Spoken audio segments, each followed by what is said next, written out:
Bien, alors donc je vais vous faire un topo en deux parties. La première partie, c'est que j'ai appelé une amitié à découvrir et à faire grandir.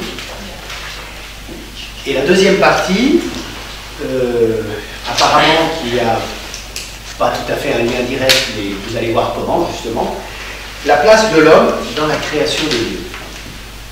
Avec un petit dessin. Ce sera simple, je ne vais pas rentrer dans les grandes considérations théologiques. Alors, donc, première partie, une amitié à découvrir et à faire grandir. Alors, en fait, qu'est-ce que c'est que la vie humaine? À quoi ça sert la vie? À quoi ça sert?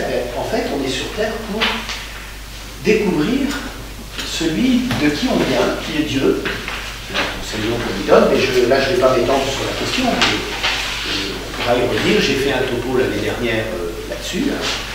Donc, en fait, la vie, ça sert à cheminer vers Dieu, justement, qui est la source d'où nous sommes venus et vers laquelle nous retournons. La source de la vie. Dieu est vie, Dieu est amour, Dieu est joie, Dieu est paix. Voilà. Et donc, on va cheminer vers cette source de la vie.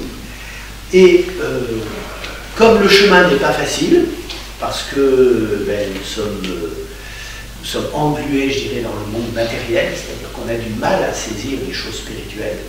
Et Dieu est esprit. Donc on a besoin d'un guide, et Dieu lui-même va se faire notre guide. Donc il va venir vivre au milieu des hommes, il va partager notre histoire. Alors ça, c'est vraiment, on est au cœur de la foi, là, vous voyez. Affirmer que Jésus est le Fils de Dieu, ce matin, c'est un évangile, c'est ce qu'on a entendu. Hein. L'ange qui dit à Marie, c'est pourquoi l'enfant qui naîtra de toi sera appelé Fils de Dieu. Voilà, parce qu'il est né d'une façon miraculeuse. Donc, il va porter un nom, ce Fils de Dieu devenu homme, et qui a pris chair en Marie, il va s'appeler Jésus, Yeshua, hein, le Seigneur sauve, c'est ça que ça veut dire, Yeshua, en araméen, ça veut dire le Seigneur sauve. Donc il va se faire notre salut, parce qu'il va être le chemin. D'abord, il va nous libérer du mal et du péché, et particulièrement de la mort. Et il va se faire le chemin. Il est celui par qui nous pouvons rejoindre le Père. Voilà, Jésus est vraiment le chemin, la vérité, la vie. Et donc il va se faire ce chemin, et à travers Jésus, et avec Jésus, qui est l'envoyé du Père, eh bien on va se mettre en route. Et Jésus a eu une idée géniale, il a créé autour de lui une famille de disciples. D'abord, il est arrivé dans un peuple qui était déjà un peuple qu'il avait façonné dans l'histoire, qui s'appelait donc d'abord les Hébreux, puis ensuite il s'appelait le peuple juif. Et il va naître dans ce peuple, et il va, dans ce peuple, prendre des hommes et des femmes, et il va les former, il va en faire ses disciples. Il va les former, et il va leur apprendre à s'aimer les uns les autres, comme lui-même nous aime. Voilà, il va les faire entrer en fait dans cette loi d'amour que lui-même vit, qui était déjà enseignée dans la première alliance, mais qui avait été traduite en commandements concrets pour chaque situation de la vie, à partir des 10 paroles qui avaient été données sur la montagne, mais après ça avait été décliné en centaines de préceptes. Et du coup, c'était très coincé comme religion, ça l'est encore. Et donc, c'est une religion de la loi. Et Jésus va nous libérer de ça, il va nous dire, mais non, la loi fondamentale, c'est de vous aimer les uns les autres, comme moi je vous aime, de la même manière. Et alors, ça va devenir lumineux à la fin de sa vie, puisque c'est un amour qui va jusqu'au bout de sa vie, sur la croix. Donc un amour sans limite, un amour total, hein, qui est aussi grand que le don de la vie. Voilà. Et donc, il va nous donner un moyen, donc comme il réunit des disciples autour de lui, il va nous enseigner une chose, c'est que nous ne sommes pas un élément comme ça tout seul. Vous voyez, même au niveau de la nature, on est dans une famille. Hein. Voilà, on est dans une lignée. Et Jésus va nous apprendre ça, il va créer cette famille où on s'aime les uns les autres, comme lui-même nous a aimés. Et il va nous demander d'être une famille ouverte, une famille qui a un cœur large, où on va pouvoir se trouver bien. Il y avait des petites choses qui ont été dites sur la découverte de la communauté chrétienne, mais il faut qu'elle soit ça, il faut qu'elle soit encore plus ouverte. Et qu'on ait un cœur capable d'aimer aux dimensions du monde, y compris nos ennemis. fois, ils sont tout proches de vous. Ça peut être au sein de la famille. Voilà, alors, ça s'appelle l'Église, en fait. Ecclésia, ça veut dire l'assemblée, la communauté. Voilà, et il ne faut pas que ce soit une communauté fermée, mais vraiment ouverte. Alors, cette Église, Jésus va lui donner des moyens, les fameux sacrements. Il va donner des moyens de faire grandir les personnes, de les accompagner et de les conduire dans cette vie nouvelle pour, à travers lui, rejoindre Dieu, parce que c'est ça qui est important, c'est de rejoindre Dieu. C'est pas de faire partie d'une boutique, mais c'est de rejoindre Dieu, qui lui a un cœur large, puisqu'il est l'auteur de tout l'univers, comme on verra dans une pratique que je ferai après. Voilà, alors l'Église, bien, c'est très concret, ce sont des personnes, j'allais dire c'est vous et moi. Chacun a une place différente dans cette grande famille, et alors les apôtres vont même utiliser des images, ils vont parler d'une construction. Et donc on est une pierre vivante de l'édifice spirituel que Dieu construit. Donc dans la construction, la pierre de fondation n'a pas le même rôle que les dalles du chœur, ou que les piliers, ou que les pierres de la voûte, ou les vitraux. Enfin vous voyez, mais chacun doit découvrir sa place et être à sa place. Et puis c'est la même chose dans le corps, parce que Paul va aussi utiliser l'image du corps. Nous sommes membres du corps du Christ. Dans notre corps, il y a des milliards de cellules, et chaque cellule, si elle ne fait pas son travail, et si elle n'est pas en communion avec l'ensemble, vous savez ce que ça s'appelle, une cellule qui n'est plus en communion avec l'ensemble? C'est un cancer. C'est-à-dire c'est une cellule qui va se développer de manière anarchique, et qui va finir par devenir un corps étranger dans le corps. Et là, c'est très dangereux. Voilà. Donc, vous voyez, il faut justement que chaque cellule découvre quelle est sa place dans le corps, et puis qu'elle soit épanouie dans ce qu'elle est, quoi. C'est ça le bonheur, en fait. C'est d'être pleinement ce que l'on doit être. Donc ça, on va le découvrir par la vie communautaire, par l'amour mutuel qu'on a les uns pour les autres, par le service mutuel aussi, qu'on va se rendre dans la communauté, mais aussi en dehors de la communauté. C'est-à-dire que le chrétien, c'est quelqu'un qui sait que Dieu a créé tous les hommes, l'univers est son œuvre, et qu'il doit avoir une relation de respect à l'égard de tout cela. Et le chrétien, c'est quelqu'un qui ne supportera pas de voir maltraiter les humains.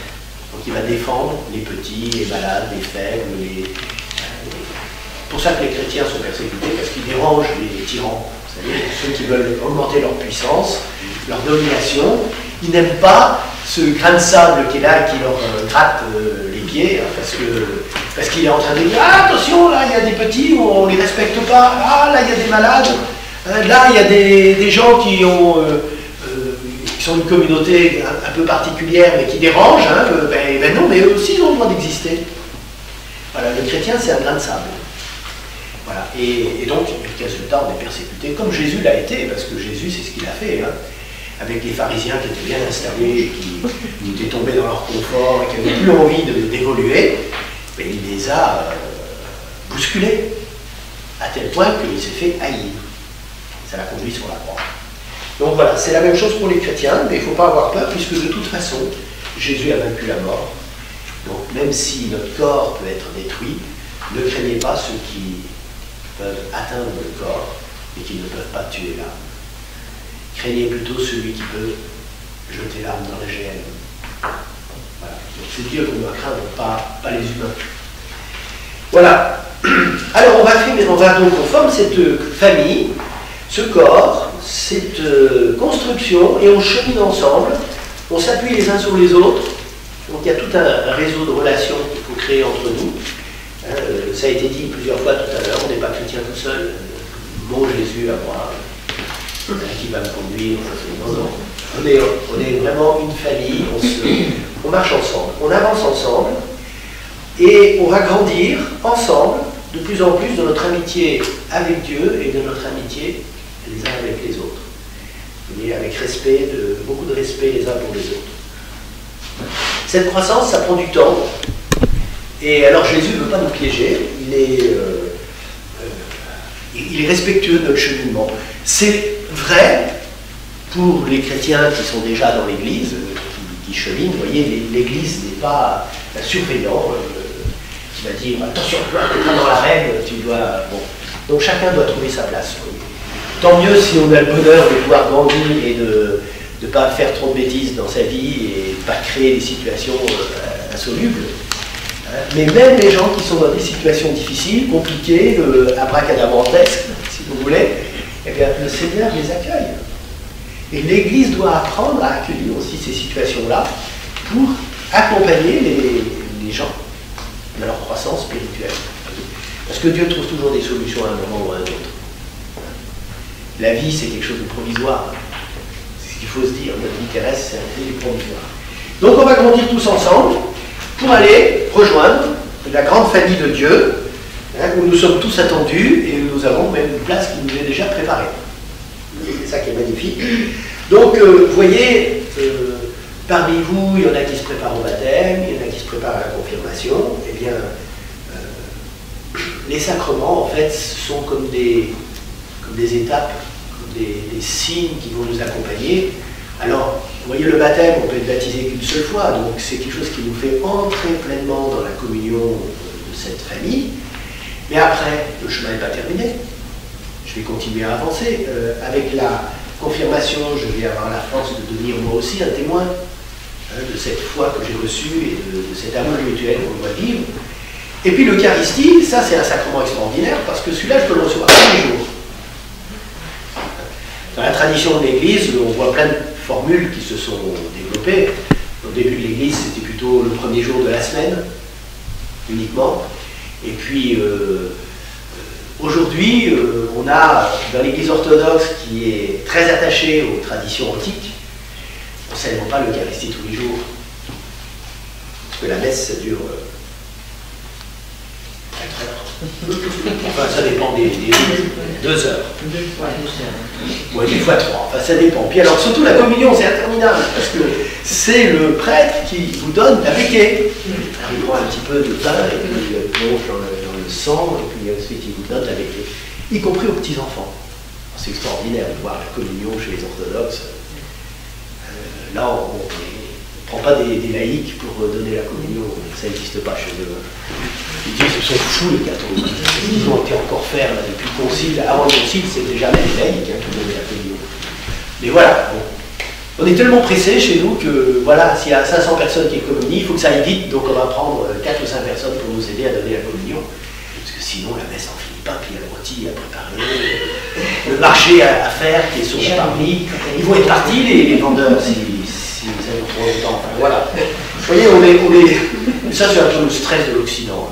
Je veux que ça aille vite. Vous savez, en Afrique, les messes en Afrique, ça dure. Ils dansent. Ils dansent. Faire-toi.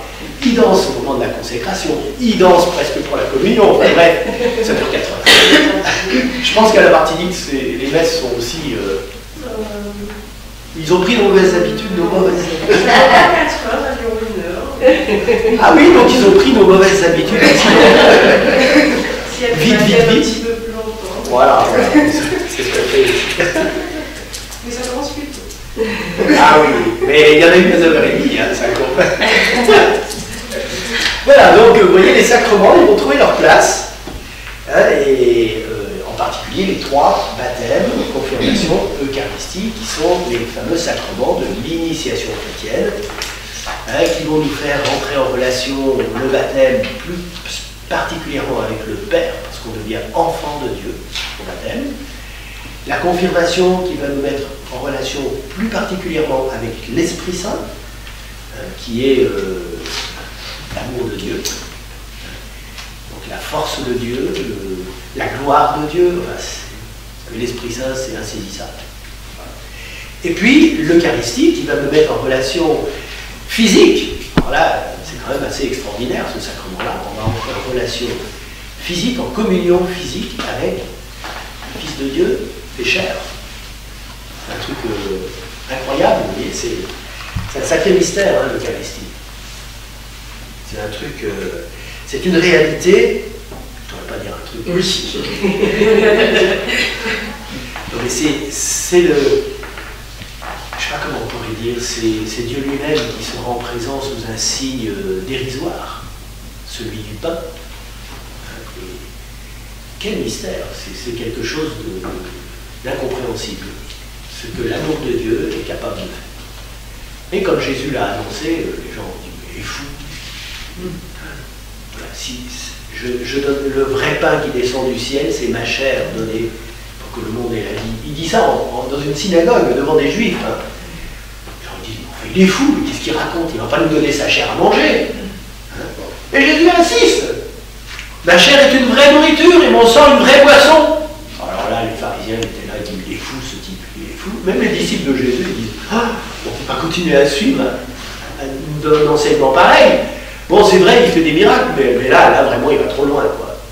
Hein, donc, Jésus va sortir de la synagogue sous les huées, suivi par ses apôtres, qui sont muets, parce qu'ils sont quand même un peu gênés, hein, des propos de Jésus, et quand ils sont en dehors de la synagogue, Jésus se tourne vers les apôtres et leur dit, et vous aussi, vous allez me quitter? Vous vous rappelez ce que Pierre répond? Seigneur, à qui répondons-nous? Tu as les paroles de la vie éternelle. Voilà, et ils en sont restés là, c'est-à-dire que Jésus n'est pas revenu sur ce sujet avant le soir du jeudi saint, c'est-à-dire la veille de sa mort, quand il a mangé la Pâque avec ses disciples. Et là, il a fait devant eux les gestes. Il a pris le pain azime qui servait pour le repas sacré de la Pâque, et puis ce pain sans levain, et il a prononcé, prenez, mangez, ceci est mon corps. Il partage, il en donne. Il n'en prend pas, hein, il donne. Et puis à la fin du repas, il va prendre la 4e coupe, parce qu'il y avait 4 coupes différentes. La dernière coupe, qui est la coupe de bénédiction, et puis il va prononcer dessus la bénédiction et les paroles, prenez, buvez-en tous, ceci est mon sang versé pour vous, pour la multitude en rémission des péchés. Et il en passe la coupe. Il va instituer cette réalité, puis il ajoute surtout, faites ceci en mémoire de moi.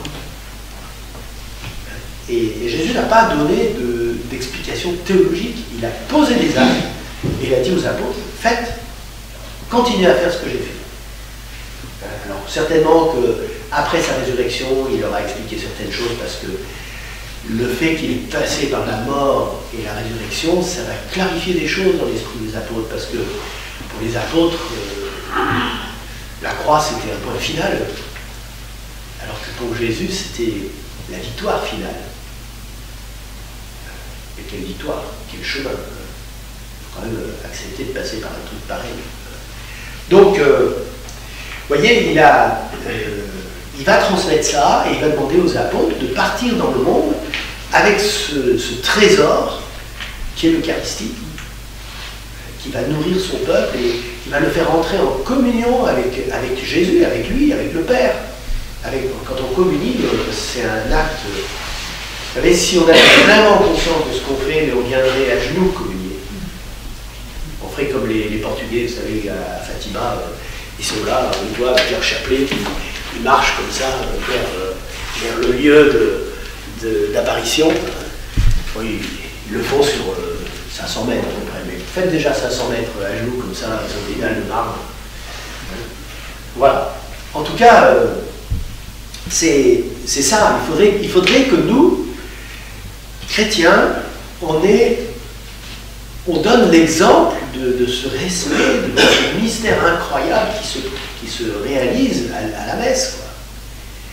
Vous voyez, nos amis musulmans qui ont le sens de la transcendance de Dieu, puis qui se mettent à plat ventre devant Dieu, nous, dans notre naïveté, on peut sourire en se disant c'est quoi ça, ce truc qu'ils font là? Mais attendez, ils ont conscience de la transcendance de Dieu. Ils vont nous réapprendre ça, parce que nous, c'est notre petit copain, quoi. Jésus est mon copain, quoi. Non, Jésus n'est pas notre copain. Jésus, c'est Dieu qui a pris chair de la Vierge Marie et qui est venu nous donner le chemin pour rejoindre le Père. Et quand Jésus ressuscite, là, sa gloire se manifeste et les apôtres, ils n'osent plus lui sauter au cou comme ils faisaient avant. Hein. Ils sont... Jésus va leur dire, alors, ben quoi, vous... Je suis plus le même Jésus, là. Oui, mais il est ressuscité, il est glorieux. Hein. Là, ils sont impressionnés. Quoi. prenne conscience de ce qui s'est passé. En lui, notre nature humaine, elle a rejoint Dieu. Donc c'est un grand bouleversement. Hein. Voilà. Alors ces étapes du chemin, ça s'appelle l'initiation chrétienne, c'est ce que les catéchumènes traversent. Et alors donc ça m'amène à la deuxième partie, c'est ce que je vais vous montrer, la place de l'homme dans le projet de Dieu. Alors là, vous voyez, je vais utiliser un petit dessin qui nous a été fait quand j'étais étudiant en théologie par un dominicain, qui était un exégète brillant, un homme qui a vécu des années à Jérusalem. Et il nous dit, vous savez, la création, ça ressemble à ça.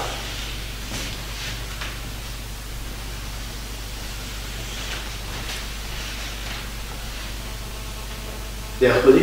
Non. Je comprends. Et alors, il nous a fait un trait comme ça en nous disant, attention, ça c'est l'incréé, et ça c'est le créé.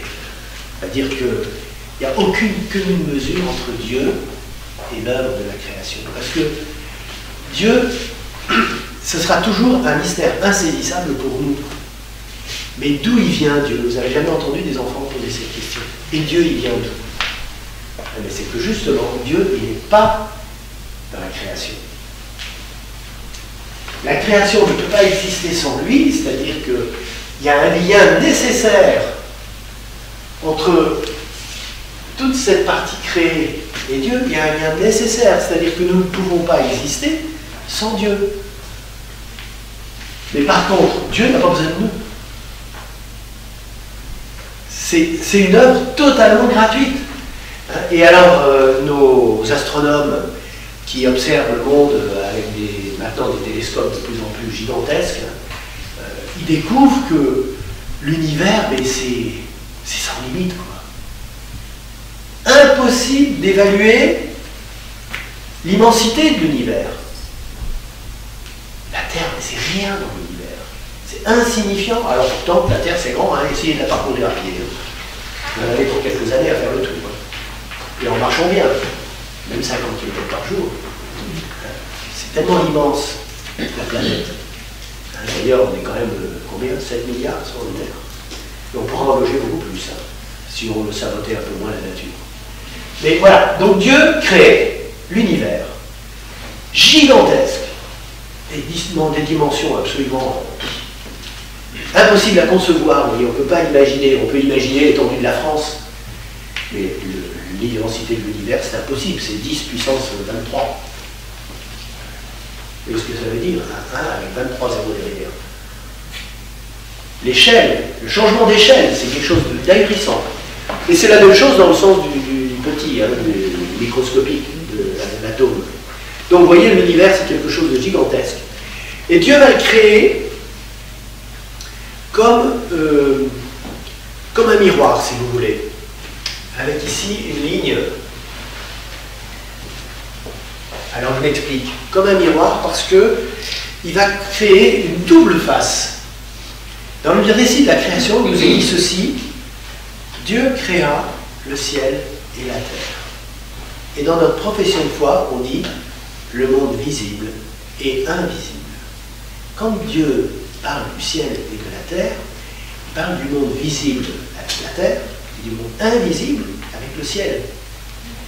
C'est pas les planètes ou les galaxies qui sont très loin, c'est pas ça du tout. C'est le monde spirituel en fait, le monde spirituel et le monde matériel. Et les deux correspondent, il y a une correspondance entre les deux. Donc, ici je mets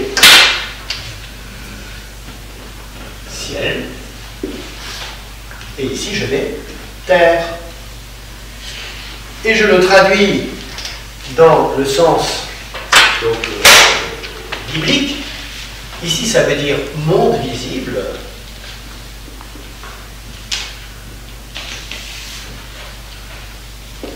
Et ici, ça veut dire monde invisible.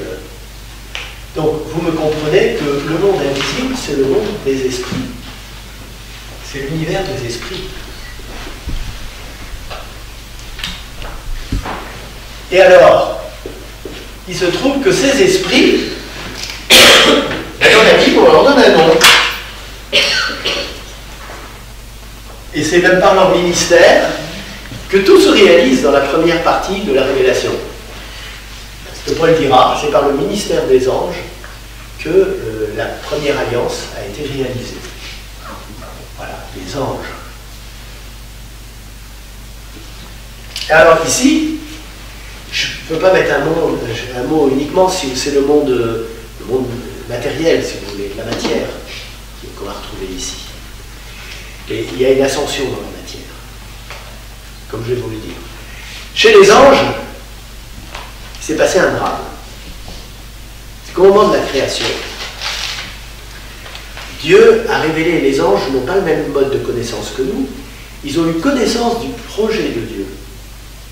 Parce qu'ils ne sont pas dans le temps comme nous, ils ne sont pas dans le déroulement de la durée. Vous savez, nous on est dans le temps, c'est-à-dire qu'on est comme le faisceau laser qui lit le CD. Ça se fait dans la durée. Et vous avez le faisceau laser, il touche un point du disque, et ce point, il avance. Alors, on fait tourner le disque pour faire avancer le point, vous voyez. Ça, c'est le temps. Nous, on est dans cette durée, parce qu'on a notre passé. Grâce à la mémoire, on se rappelle de ce qui s'est passé avant. Et puis on a notre avenir, mais on ne le connaît pas. Mais Dieu, il est en dehors de ça. Il connaît ça. Et les anges aussi, ils sont en dehors de ça. Ils sont dans un autre mode d'existence et de durée. Ce qui fait qu'ils ont eu connaissance du projet de Dieu, lequel était de venir vivre au cœur de sa création. C'est-à-dire que dès le départ, Dieu a eu le projet de vouloir descendre dans sa création pour l'habiter. C'est l'incarnation. Simplement, bon, ce qu'on ne sait pas, c'est saint Thomas qui dit ça, il dit on ne sait pas s'il n'y avait pas eu le péché, est-ce que Dieu se serait incarné? Alors, saint Thomas, lui, saint Thomas, c'est le plus grand théologien qui a eu dans l'histoire de l'humanité, c'était au XIIIe siècle. Lui, il dit qu'il pense que oui. Il pense que oui, que Dieu serait aussi entré dans sa création, il n'y aurait pas eu la passion, par contre. Voilà. Donc ça, c'est une hypothèse des théologiens. Parce que l'homme, la nature humaine, quelque chose de très particulier, on va être à la fois de ce monde-là et de celui-ci, du monde visible et invisible. On appartient aux deux. Par notre esprit, qui anime notre corps, nous appartenons au monde invisible. Par notre corps, on appartient au monde visible. Voilà. Et alors on a un rôle très important à jouer. On ne sait pas du tout s'il y a d'autres créatures du même type que nous. Ça, alors là, on ne peut pas mettre de limite à la création de Dieu. Mais ce qu'il y a de certain, c'est que le savoir n'a aucune importance. Ce n'est aucune utilité pour notre salut. Ça, c'est pas une question qui obsède certains Américains là, qui sont prêts à des projets astronomiques pour entrer en relation avec une autre civilisation. Mais là, je vous rassure, c'est un vrai problème parce que l'univers est tellement immense qu'on n'est pas dans le même temps. Et si on veut communiquer avec une vie qui serait sur l'étoile voisine de la nôtre, la lumière met 4 ans pour y aller là-bas. Donc les ondes radio qui sont une forme de la lumière, c'est une forme de lumière dégradée, elles mettront aussi 4 ans. Et la réponse va mettre 4 ans. Vous voyez, il faut un dialogue avec 8 ans entre chaque réponse, ça fait un peu long. Hein. Mais bon, il est vraisemblable que s'il y a de la vie ailleurs, c'est pas l'étoile le plus proche, c'est peut-être à des centaines de milliers d'années-lumière, ou à des milliers d'années-lumière. Donc, on ne peut pas communiquer. On ne peut pas non plus se déplacer dans ce monde parce qu'on est limité. Enfin bon, bref, ça c'est une autre question, mais c'est intéressant de se dire ça n'est pas notre problème. Notre problème, c'est cette courte vie qu'on a sur Terre, de la réussir et d'atteindre notre but. Parce que après, ça continue. C'est loin d'être fini. L'histoire ne fait que commencer. Ici, c'est comme si on était dans le vestibule, vous savez. On va passer un petit examen de passage. Là. Alors, on a certains 1 an, d'autres 10 ans, d'autres 100 ans pour vivre cet examen de passage. Mais de toute façon, le but, c'est de rejoindre Dieu. C'est d'entrer dans cette vie éternelle. pour laquelle nous sommes appelés. Voilà, alors je reviens au monde visible. Donc Dieu va créer le monde visible, et si vous voulez, au départ, Dieu créa la lumière. Dieu dit que la lumière soit, la lumière fut. C'est-à-dire que au départ de la création, il n'y a que de l'information et de l'énergie, si vous voulez. La puissance divine se met en œuvre. Et alors, peu à peu, dans l'histoire de l'univers, cette information et cette énergie vont se condenser, et la matière va apparaître, le monde minéral va apparaître, et puis il va y avoir une ascension progressive. En tout cas, sur la Terre, c'est ce qui va se passer. Donc ici, vous avez le monde minéral. Vous savez, tous ces atomes qu'on apprend quand on fait de la chimie, la table de Mendeleïev, bon, c'est des découvertes récentes en fait. Hein. On ne connaissait pas la structure de la matière. On la connaît encore bien mal, vous savez. On crée des accélérateurs de particules pour bombarder les noyaux, voir ce qu'il y a dedans. Enfin, bon. C'est le monde minéral.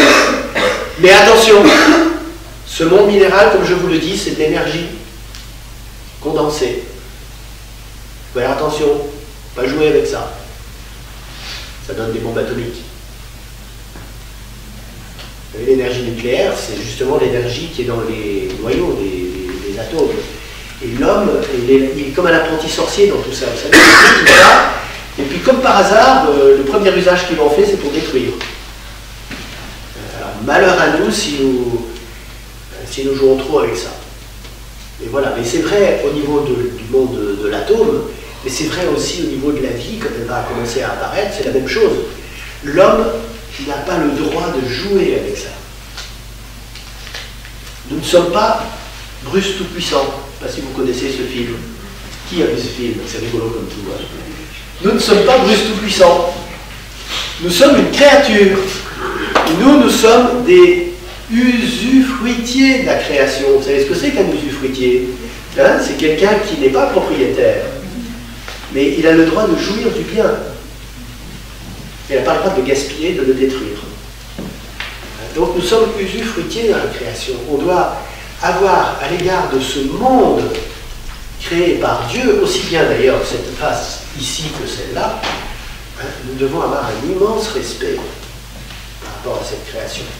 Donc, ce monde minéral, curieusement, on s'aperçoit, et ça c'est des découvertes de l'astronomie, que cette matière minérale, elle a une tendance naturelle à s'associer sous forme de molécules de plus en plus complexes, hein, et tellement complexes que ça va devenir un alphabet qui va servir à porter de l'information.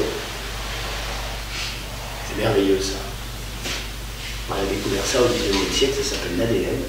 Enfin, en fait, plutôt au 20e. L'ADN. Et puis, depuis le début de...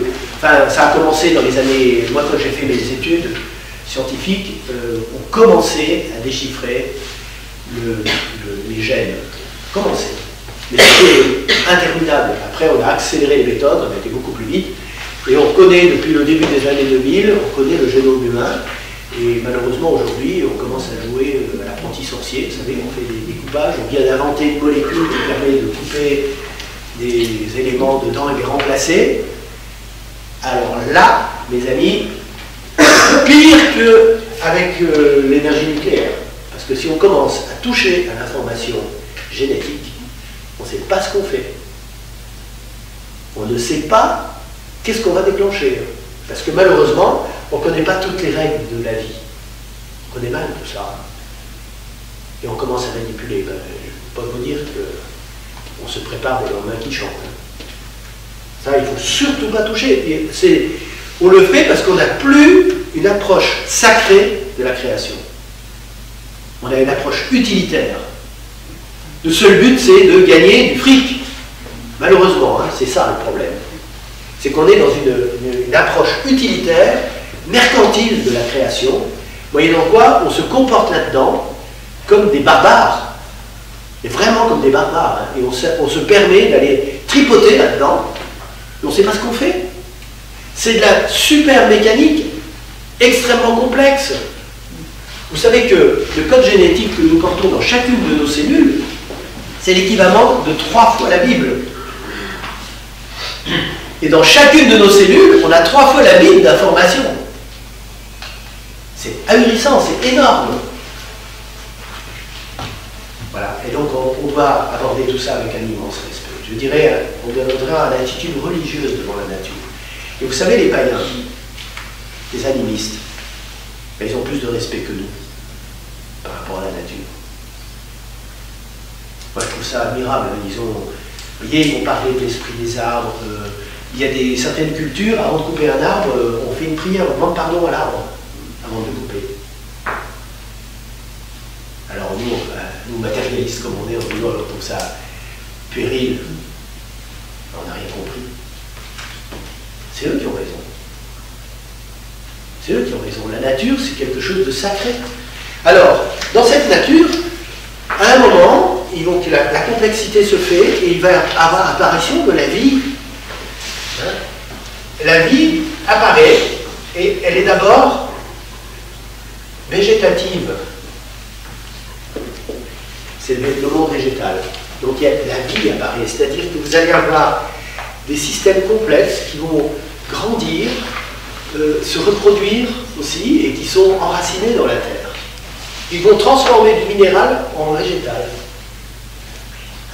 Pensez à un arbre. Qu'est-ce qu'un arbre? Vous plantez une graine et puis vous revenez 100 ans après, vous avez un arbre qui fait plusieurs tonnes. Mais d'où il sort sa matière? Avec ses racines, du sol, du monde minéral, puis avec ses feuilles de l'air, qui est aussi du minéral. Et il a construit toute sa structure. C'est quand même génial. La vie est là. Elle commence là. Donc ici, vous savez, on peut mettre un petit trait comme ça en disant on change d'état, on passe d'une...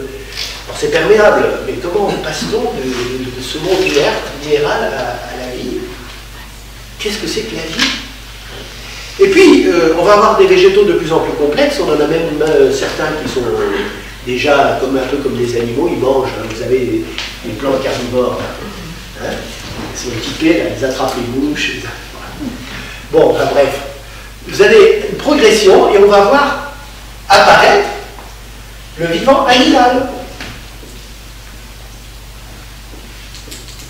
C'est-à-dire, ça veut dire que c'est du vivant qui est animé par une âme âme vivante qui va Et alors ça progresse de plus en plus. Vous voyez, on monte dans la complexification et puis on va arriver aux mammifères, hein, aux vertébrés, aux mammifères. Et là, alors, c'est merveilleux, quoi. C'est une diversité, une variété, une prolifération de vie par la nature. C'est astronomique, le nombre d'espèces qu'il y a. On n'en connaît presque rien. Mais je me souviens d'une expérience qui a eu lieu dans une forêt équatoriale à Madagascar. Ils ont fait d'immenses filets qu'ils ont déposés sur la Conopé, qui est à 40 mètres au-dessus du sol. Et puis, ils ont analysé ce qu'ils ont découvert. 95% des espèces qu'ils ont identifiées étaient inconnues. C'était il y a 20 ans. Hein. 95%. Et dans la mer, on a retrouvé de la vie dans les abysses. C'est incroyable la puissance que la nature a de produire de la vie vivante. Alors, voilà. Et donc, vous allez avoir, vous savez, vous allez avoir l'homme. Nous sommes ici au cœur de ce système immense de la création. On comprend pourquoi l'incarnation se fait là. Parce que vous savez, notre corps humain, on trouvera tous les éléments dans le corps humain, on trouve tous les éléments du monde minéral. On va retrouver tous les phénomènes de la vie végétative. Hein. Vous avez une forêt sur le corps. Bon, c'est pas la même que celle qui couvre la Terre, mais c'en est une. Et puis, on va retrouver la vie animale. Hein, on assimile et on élimine. Et on croit et on décroît. Ça aussi, c'est le mystère de la vie. Mais seulement, on a aussi quelque chose de très important, c'est qu'on a une âme humaine et on a un esprit humain. C'est intéressant parce que Paul, lui, il parle du corps, de l'âme et de l'esprit. Et alors nous, on a tendance à penser qu'il y a l'âme et le corps. Mais attention, notre âme humaine, c'est plus que l'âme animale. Parce que notre âme humaine, c'est une conscience humaine, c'est une liberté humaine. C'est-à-dire que c'est une âme spirituelle. C'est-à-dire qu'il y a une dimension autre qui dépasse simplement le fait d'assurer la vie du corps ou la pérennité de l'espèce. L'être humain, il a une dimension autre, plus grande, qui est liée au monde spirituel. Nous avons une destinée éternelle.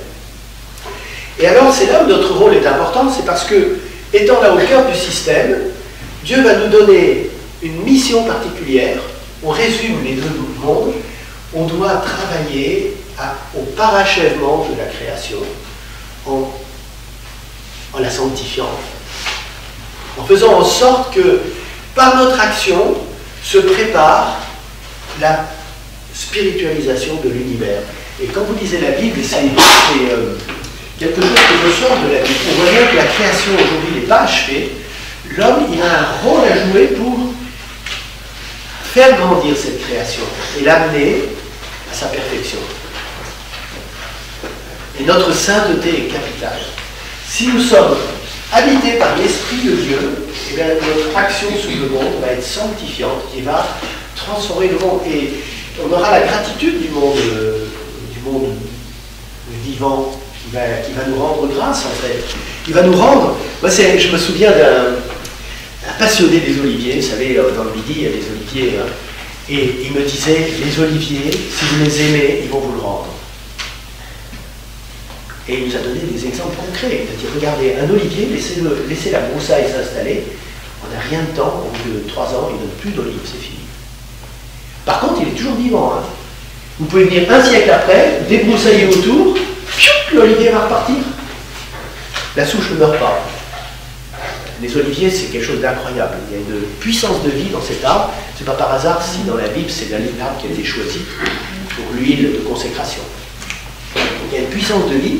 Et l'olivier, quand vous en prenez soin, il vous le rend. Il va vous le rendre. Voilà. Et bien donc, je pense qu'il y a une influence, on a une influence sur le monde visible. Si on agit avec respect par rapport à ce monde, et alors dans l'Église catholique, on a parfaitement intégré ça, vous savez, il y avait les rogations autrefois. Les rogations, et en Provence, dans la première paroisse où j'ai été, les paysans, ils venaient, et ce n'étaient pas des gens sans études, hein. Il y en avait un, il avait fait 4 ans d'études supérieures, il avait, je sais pas, une licence, ou je sais pas quoi, il était revenu s'occuper de la terre de ses parents. Eh bien, le jour des rogations, le jeudi saint, le jeudi de l'Ascension, il venait avec un petit paquet de croix en bois, et il me demandait de la poser sur l'autel, cette petite, et je les bénissais à la fin de la messe, et il allait ensuite planter ses croix au coin de ses champs. Lui qui avait fait des études supérieures, ben, moyennant quoi ces champs, ben, ils produisaient, ils n'étaient pas envahis par la vermine. Je dirais que chaque chose était à sa place, parce qu'il y avait les bénédictions de Dieu sur ces terres. Voilà, il était très estimé d'ailleurs cet homme dans cette année. Il avait pas mal de responsabilités. Voilà, alors, dans toute cette histoire, et je vais conclure là-dessus rapidement parce que ce serait tout un sujet. Ouais. Il y a eu un drame là.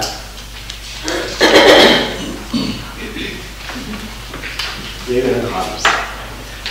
C'est que parmi les anges, il y a un certain nombre qui se sont révoltés contre le projet de Dieu. Ils n'ont pas été d'accord avec Dieu. Ils ont dit, c'est mal fichu ton truc, on n'est pas d'accord. On ne peut pas se mettre à genoux devant une créature humaine.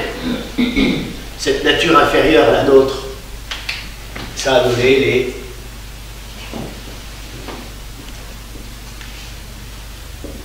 c'est ceux qui nous empoisonnent la vie. Voilà. Malheureusement, les démons, ils ont été précipités sur terre.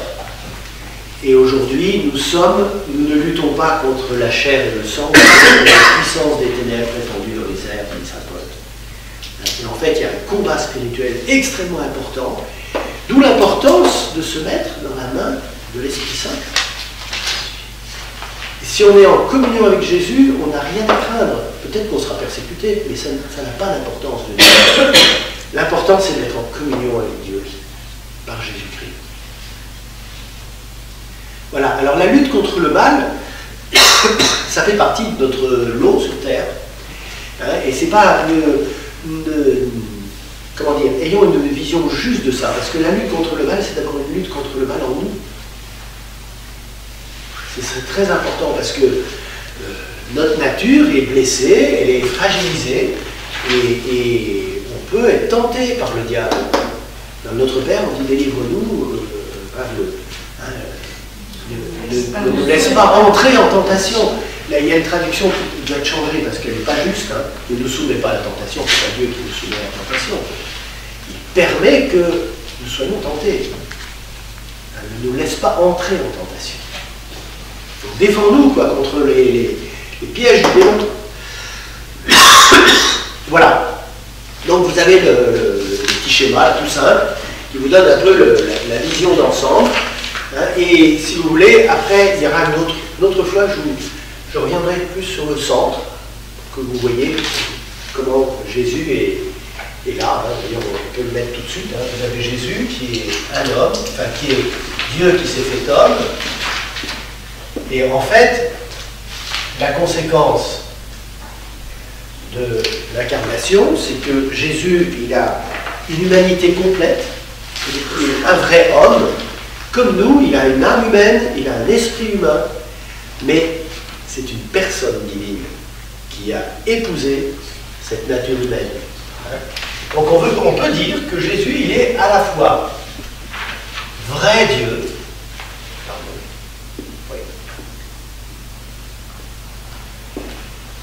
et vrai homme. Il n'est pas homme à moitié, ou un peu homme, ou un peu...